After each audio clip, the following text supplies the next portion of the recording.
Graduation में क्या change आया, ध्यान दीजिएगा। देखिए, आज का हमारा टॉपिक है न्यू एजुकेशन पॉलिसी। तो सबसे पहली बात, ये न्यू एजुकेशन पॉलिसी क्यों बनाई गई? एक छोटी सी बात हम लोग समझते हैं। जैसे आपकी गाड़ी खराब हो जाती है तो आप उसे बनवाने के लिए मैकेनिक के पास जाते हैं, और मैकेनिक कुछ टूल्स का यूज करता है और उस टूल्स का यूज करके वो गाड़ी की कमियों को दूर कर देता है। तो ऐसे ही समझिए, ये न्यू एजुकेशन पॉलिसी एक टूल ही है जो हमारे पुराने एजुकेशन पॉलिसी की कमियों को दूर करने के लिए लाई गई है। अगर पुरानी एजुकेशन पॉलिसी में कोई कमी ही ना होती तो हमें न्यू एजुकेशन पॉलिसी लाने की कोई ज़रूरत भी ना पड़ती।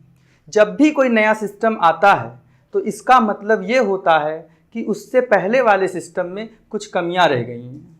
अगर कमियां ना होती तो न्यू एजुकेशन पॉलिसी भी लाने की ज़रूरत ना पड़ती।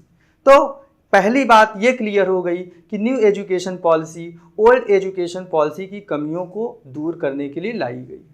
अब हम दूसरी बात चर्चा करते हैं कि ये एजुकेशन पॉलिसी किसके प्लेस पर लाई गई है।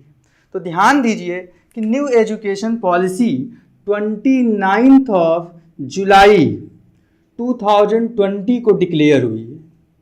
इससे पहले एक एजुकेशन पॉलिसी जो थी न्यू एजुकेशन पॉलिसी, इससे पहले की एजुकेशन पॉलिसी 1986 में बनाई गई थी, 1986 में।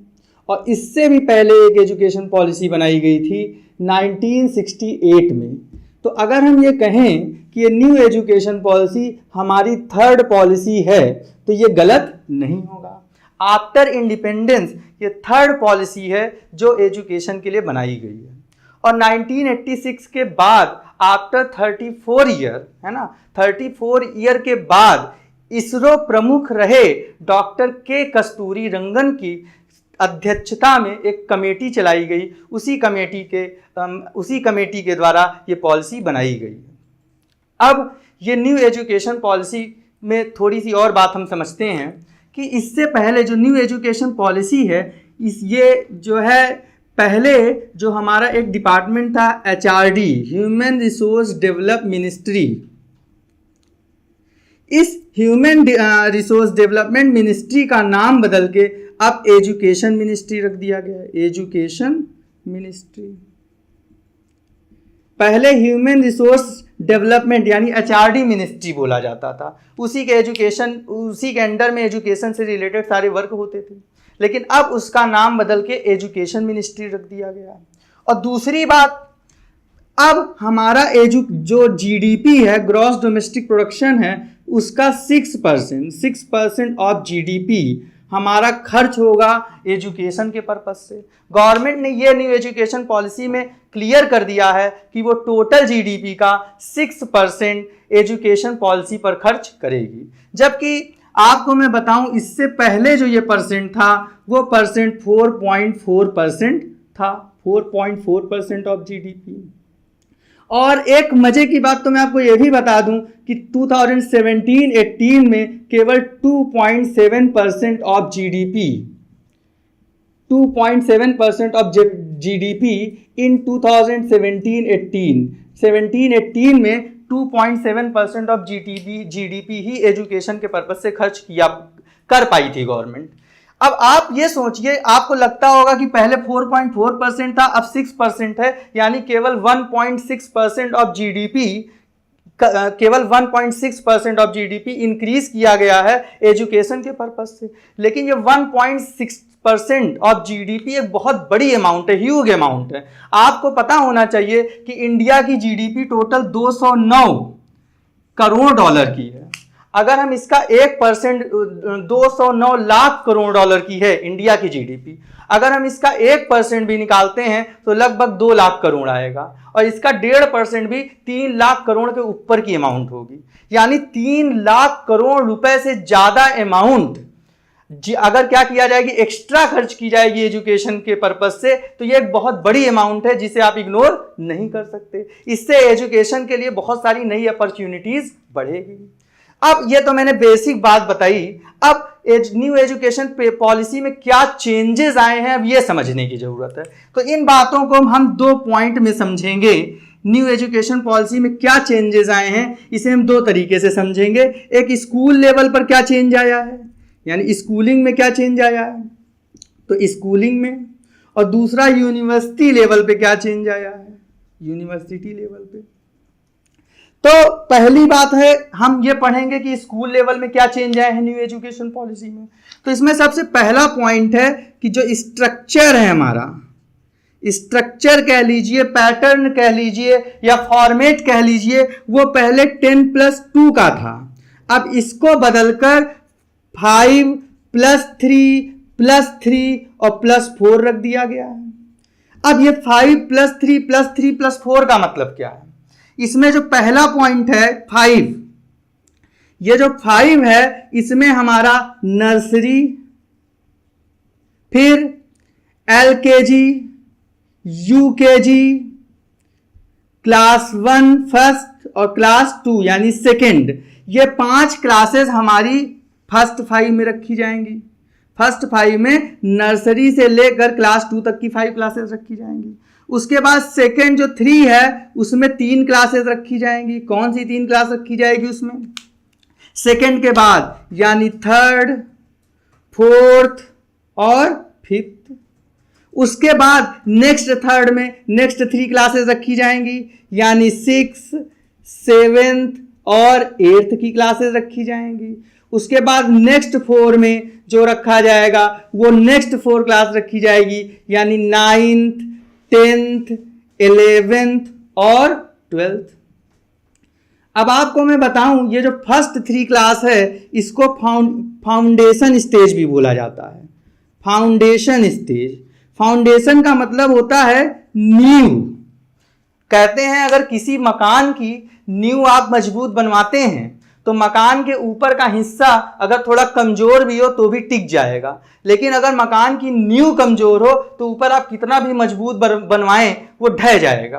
तो ये बच्चों की ये जो क्लासेस है नर्सरी टू 2, ये बच्चों की नींव होती है, बेस होता है, और जो बच्चा इसमें अपने बेस को स्ट्रॉन्ग कर लेता है उसके आगे के लाइफ में एजुकेशन में मेहनत कम हो जाती है। तो ये जो स्टेज है इसको हम लोग फाउंडेशन स्टेज कहते हैं, नींव स्टेज। एक्चुअली ये चारों हिस्से अलग करने का भी एक रीजन है। इसका रीजन ये है कि जैसे आप ऐसे समझिए कि जैसे एक कंपनी है उसमें कई डिपार्टमेंट होते हैं, marketing department, sales department, purchase department, production department, finance department, कई डिपार्टमेंट होते हैं और हर डिपार्टमेंट के अपने अलग अलग काम होते हैं। तो हर डिपार्टमेंट उसी काम को करता है जिस काम में वो स्पेशलिस्ट हो।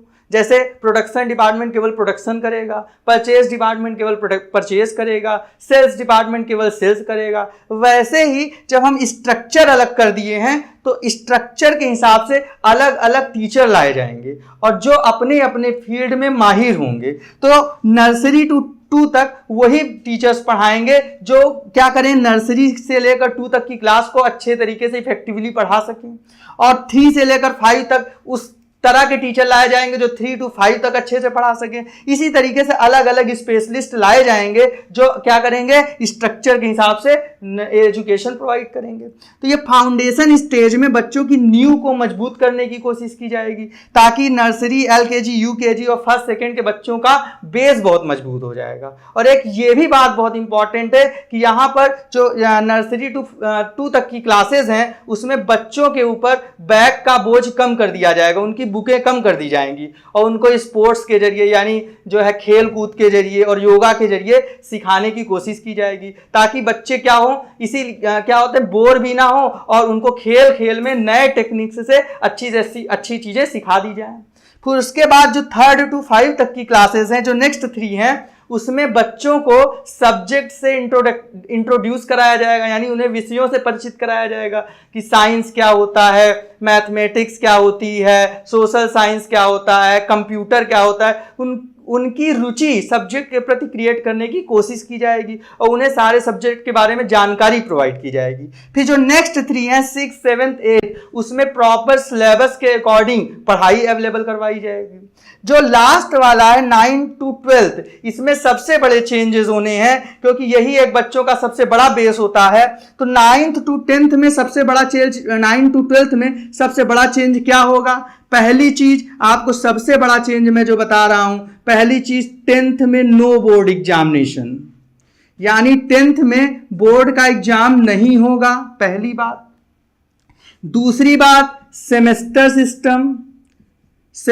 सिस्टम, यानी बच्चों में सेमेस्टर सिस्टम में एग्जाम, बच्चों का एग्जाम सेमेस्टर सिस्टम में लिया जाएगा, यानी अब बच्चों के एग्जाम 6-6 महीने पर होंगे, है ना।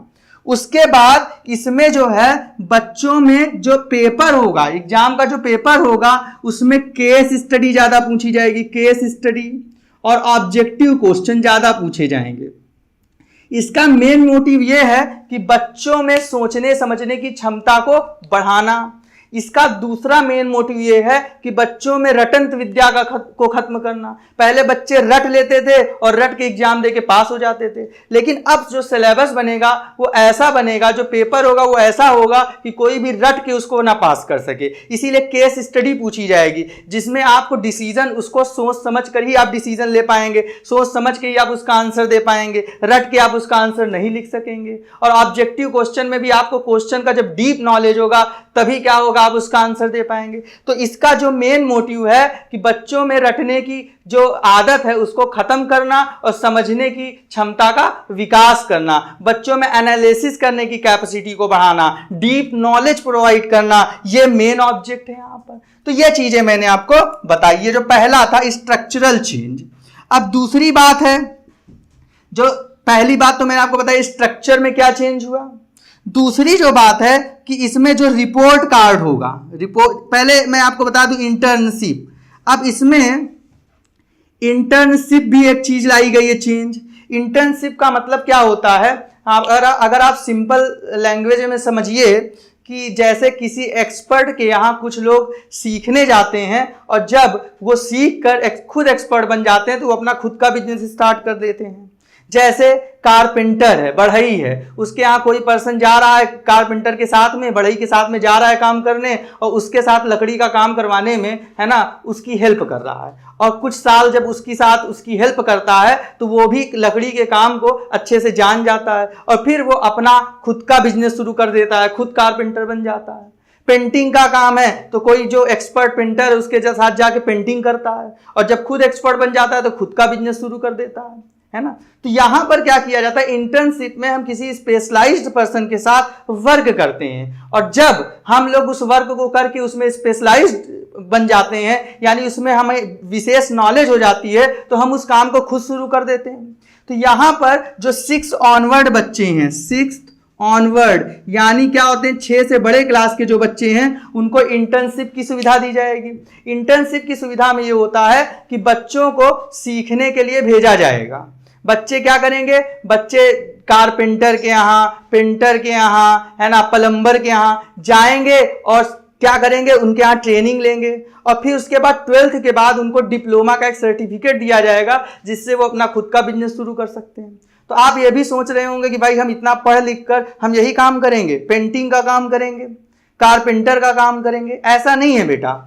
एक्चुअल में होता क्या है कि जब हम लोग किसी चीज को सीखने जाते हैं तो हमें उस लेवल तक वो चीज सिखाई जाती है कि हम उसको टॉप लेवल पर कर सकें। जैसे अगर कोई नॉर्मल पेंटर है तो उसको देखने का नजरिया हमारा अलग होता है, लेकिन जब हम एशियन पेंट को देखते हैं तो हमारा देखने का नजरिया अलग होता है। यहाँ इंटर्नशिप में आपको एशियन पेंट की तरह सिखाने की बात की जा रही है, ना कि नॉर्मल, है ना। आप जितनी ही अच्छी एजुकेशन लेंगे उस टॉप लेवल तक आप पहुंचेंगे। एक दर्जी है, अगर आप दर्जी का काम सीखने जाते हैं तो आपको थोड़ा अजीब लगता है, लेकिन अगर वही टॉप लेवल के जो दर्जी होते हैं उनको हम फैशन डिजाइनर कह देते हैं।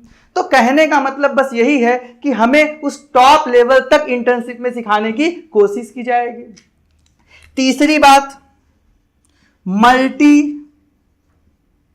मल्टी डिसिप्लिनरी सिस्टम, यहाँ पर एक मल्टी डिसिप्लिनरी सिस्टम लाया गया है जो कि पहले कभी नहीं था। मल्टी डिसिप्लिनरी सिस्टम का मतलब क्या होता है, ये पहले से अलग है बिल्कुल। जैसे पहले एक 3 स्ट्रीम होते थे, या तो आप साइंस ले लीजिए या कॉमर्स ले लीजिए या तो फिर आप ह्यूमैनिटी ले लीजिए, लेकिन अब आपका जो सिस्टम है वो बदल गया। जैसे मान लीजिए कोई साइंस का बच्चा है, वो फिजिक्स लिया लेकिन उसको केमिस्ट्री नहीं आती, बायोलॉजी नहीं आती, तो वो चाहता है कि फिजिक्स के साथ हम अकाउंट ले लें और म्यूजिक ले लें, तो वो फिजिक्स के साथ अकाउंट्स भी ले सकता है और म्यूजिक भी ले सकता है। तो यहाँ पर आप अलग अलग स्ट्रीम के सब्जेक्ट को भी मिलाकर ले सकते हैं। ये बिल्कुल अलग सिस्टम है जो कि हमें इस न्यू एजुकेशन पॉलिसी में देखने को मिलता है। उसके बाद जो अगली चीज है ना, मल्टी डिसिप्लिनरी सिस्टम के बाद अगली चीज है रिपोर्ट कार्ड। इसमें 360 डिग्री रिपोर्ट कार्ड बनेगा। रिपोर्ट कार्ड देखिए 360 डिग्री एक मैनेजमेंट का नाम होता है जिसे हम बोलते हैं 360 डिग्री मैनेजमेंट। तो 360 डिग्री मैनेजमेंट में होता क्या है, जब किसी का इवैल्यूएशन ओवरऑल सभी लोग करते हैं तो उसे बोलते हैं 360 डिग्री मैनेजमेंट। जैसे आप टीचर को ही ले लीजिए, अगर एक कॉलेज में टीचर पढ़ाता है तो उसका इवैल्यूएशन पहले इंटरव्यू होता है, एक्सपर्ट्स करते हैं, फिर क्लास में बच्चे भी इवैल्यूएशन करते हैं, फिर हेड भी करता है, मतलब कई लोग, जिसको बहुत नॉलेज है वो भी उसको इवैल्यूएट करता है, चेक करता है कि उसे कितना आ रहा है, और जिसको नहीं है वो भी चेक करता है कि उसका पढ़ाने का स्टाइल कैसा है। तो 360 डिग्री में ओवरऑल सभी लोग इवैल्यूएट करते हैं, कैपेसिटी को आंकते हैं। तो ऐसे ही अब जो बच्चे जब एग्जाम देंगे तो जो बच्चों का इवैल्यूएशन होगा वो 360 डिग्री पे होगा। 360 डिग्री पे इवैल्यूएशन मतलब पहली चीज बच्चे खुद अपना इवैल्यूएशन करेंगे कि उन्हें कितना मार्क्स मिलना चाहिए, फिर उसके बाद उनके क्लास के जो बच्चे हैं, जो कुछ अच्छे बच्चे हैं, वो भी इवैल्यूएशन करेंगे कि इसको कितना मार्क्स मिलना चाहिए, फिर आपका टीचर भी आपका इवैल्यूएशन करेगा कि आपको कितना मार्क्स मिलना चाहिए। तो मतलब कई तरफ से आपका इवैल्यूएशन होगा, तब आपका जाके ओवरऑल आपको डिक्लेयर किया जाएगा कि आपका नॉलेज किस लेवल का है। तो इसे बोलते हैं 360 डिग्री रिपोर्ट कार्ड। तो 360 डिग्री पे रिपोर्ट कार्ड बनेगा। यही नहीं, केवल आपकी स्टडी ही नहीं, आपकी जो है कैरिकुलम एक्टिविटीज, आपकी नॉलेज, आपका बिहेव, इन सबको भी आपकी रिपोर्ट कार्ड में शामिल किया जा सकता है। तो ये हो गया 360 डिग्री रिपोर्ट कार्ड। उसके बाद जो नेक्स्ट बात है कोडिंग। अब आपको कंप्यूटर कोडिंग भी सिखाई जाएगी, है ना। जैसे चाइना, यूएसए, ये सब देश हैं इतने ज़्यादा डेवलप हो रहे हैं क्योंकि यहाँ पे स्टार्टिंग से ही बच्चों को कंप्यूटर में कोडिंग सिखाई जाती है और सॉफ्टवेयर डेवलप करना, तमाम चीज़ें सिखाई जाती हैं। तो अब 6 ऑनवर्ड बच्चों को ये 6 से ही उसकी बेसिक नॉलेज प्रोवाइड करना शुरू कर दिया जाएगा, जिससे वो भी आगे जाके एक्सपर्टाइज हो जाए, मतलब वो उनको भी अच्छा नॉलेज हो जाए उस फील्ड में। तो ये तमाम चीजें हमें क्या देखने को मिलेंगी, हमें क्लास नर्सरी टू 12th तक में देखने को मिलेंगी, जो कि बिल्कुल नया सिस्टम है, बिल्कुल नया चेंज है। अब हम थोड़ी सी बात अब यूनिवर्सिटी लेवल पे भी कर लेते हैं कि यूनिवर्सिटी लेवल पे क्या क्या चेंजेस आए हैं। तो सबसे पहली चीज, ग्रेजुएशन में क्या चेंज आया है, ध्यान दीजिएगा। ग्रेजुएशन में क्या चेंज आया है, अगर हम ग्रेजुएशन की चेंज की बात करें तो ग्रेजुएशन को 2 पार्ट में डिवाइड कर दिया गया, एक 3 ईयर और एक 4 ईयर। अब जो आपका ग्रेजुएशन होगा वो 2 टाइप से होगा, एक 3 ईयर का होगा और एक 4 ईयर का होगा। अगर आप चाहते हैं कि आप ग्रेजुएशन करें लेकिन उसके बाद पोस्ट ग्रेजुएशन करना नहीं चाहते, यानी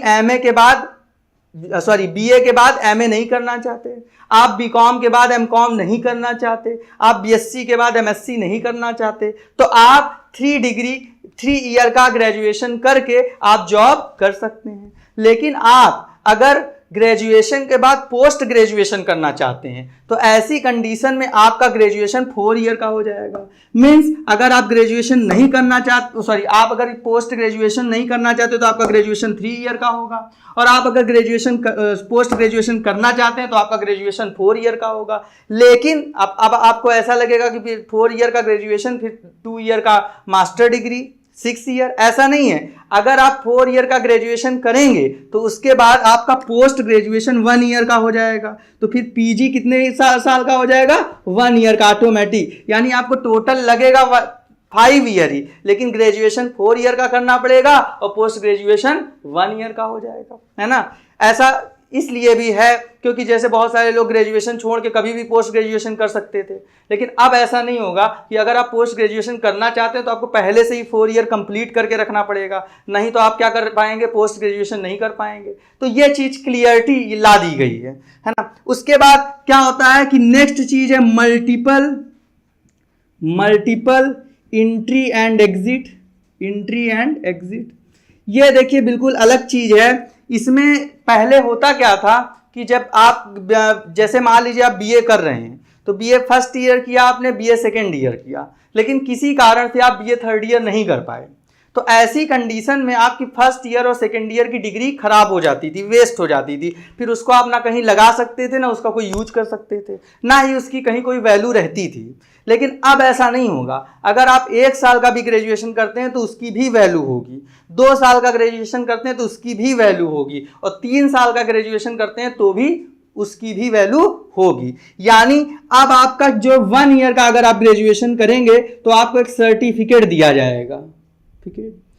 और 2 ईयर का अगर ग्रेजुएशन कंप्लीट कर लेते हैं तो आपको एक डिप्लोमा दिया जाएगा, और अगर 3 ईयर का ग्रेजुएशन कर लेते हैं तो आपको एक डिग्री मिलती है ना। तो वो पहले भी मिलती थी, अब भी मिलती है, अब भी मिलेगी। लेकिन ये 1 ईयर और 2 ईयर का आप ग्रेजुएशन कहीं इसका सर्टिफिकेट कहीं लगा नहीं सकते थे। लेकिन अगर आपने 1 ईयर का ग्रेजुएशन किया और फैमिली में कुछ प्रॉब्लम हो गई, उसके कारण आपको छोड़ना पड़ गया ग्रेजुएशन, तो आप 1 ईयर की डिग्री लेकर उसे भी कहीं अप्लाई, कोई जॉब अप्लाई करते समय उसे भी लगा सकते हैं, उसकी भी वैल्यू मान्य होगी।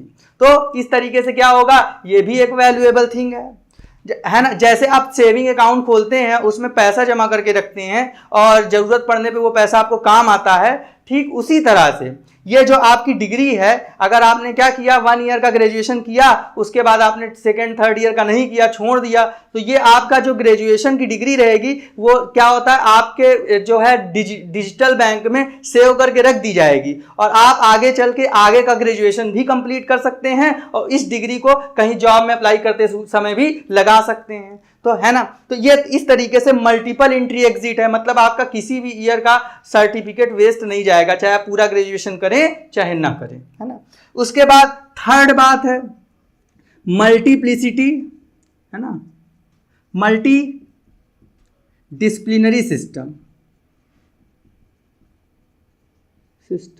मल्टी डिसिप्लिनरी सिस्टम के बारे में मैं पहले भी बता चुका हूं। जैसे आप अलग अलग स्ट्रीम से सब्जेक्ट लेना चाहते हैं तो अब आप ले सकते हैं। जैसे आप चाहते हैं कि मैं जो हूँ बीएससी से मैं फिजिक्स ले लूँ, फिर कॉमर्स का अकाउंट्स ले लूँ और फिर म्यूजिक ले लूँ, तो आप अलग अलग स्ट्रीम के सब्जेक्ट भी मिलाकर एक साथ ले सकते हैं। हाँ, हालांकि ऐसी पॉसिबिलिटी है कि गवर्नमेंट चाहे तो कुछ सब्जेक्ट के पूल बना दे कि आप इस सब्जेक्ट के साथ यही सब्जेक्ट ले पाएंगे, अदर नहीं ले पाएंगे, लेकिन मल्टी डिसिप्लिनरी सिस्टम का मतलब यही है कि आप अलग अलग स्ट्रीम के सब्जेक्ट एक साथ ले सकते हैं। उसके बाद अब क्या होगा, वन गवर्निंग बॉडी, यानी अब जैसे क्या होता था, पहले एजुकेशन को कंट्रोल करने के लिए कई सारी गवर्निंग बॉडी होती थी, है ना, जैसे यूजीसी हो गई, है ना, AICTE हो गई, लेकिन अब एक ही गवर्निंग बॉडी होगी जो सारे जो एजुकेशन सिस्टम को कंट्रोल करेगी। उसका नाम क्या है, higher education commission of India, है ना। तो हम ऐसे भी कह सकते हैं कि UGC and AICTE is replaced by higher education commission of India.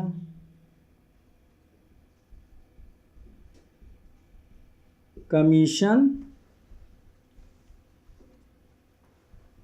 Of India. उसके बाद अगली बात अगर हम पढ़ते हैं तो online education through top 100 college of India, यानी इंडिया के टॉप 100 कॉलेज अब ऑनलाइन एजुकेशन प्रोवाइड करेंगे, है ना। तो यहां तक मैं बताया हूं। उसके बाद आगे की बात बता देते हैं। थोड़ा सा मैं इसे साफ कर दे रहा हूं क्योंकि स्पेस कम है। अब अगली बात है, तो इंडिया के टॉप 100 यूनिवर्सिटीज अब क्या करेंगे, ऑनलाइन एजुकेशन प्रोवाइड करेंगे। फिर उसके बाद कॉमन सिलेबस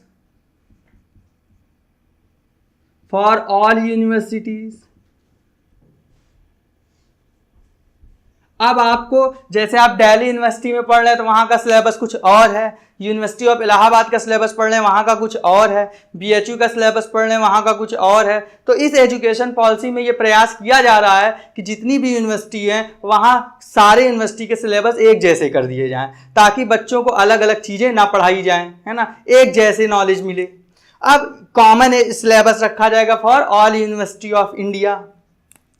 उसके बाद इन्विटेशन टू फॉरेन यूनिवर्सिटी,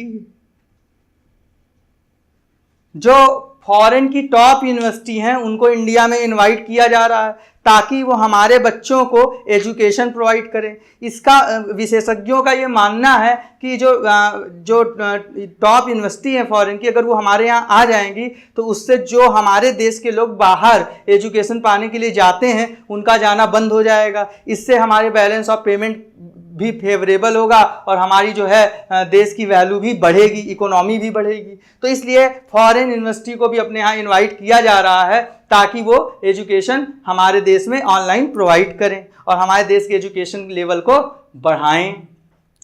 तो ये तमाम चीज़ें क्या की गई हैं, ये चेंजेस लाए गए हैं।